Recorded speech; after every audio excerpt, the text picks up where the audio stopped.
how do I train VAs to only list products? What do you mean to only list? What, as in they... Basically, you just train them to list products. So the way you train a VA for Etsy listings is you write an SOP, so a standard operating procedure. You write a document of how you do it, and then you do some little videos of how you do it, like do a little tutorial of how exactly you list the product. You show them that. You slowly build up their tasks. So right in the beginning, you'll get them to select the images once they understand that.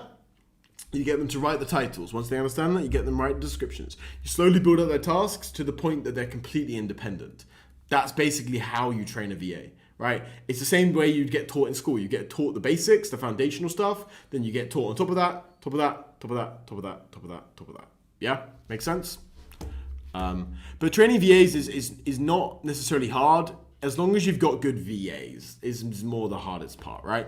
Like if you've got a decent VA that's pretty good, then you'll do okay. You'll do okay.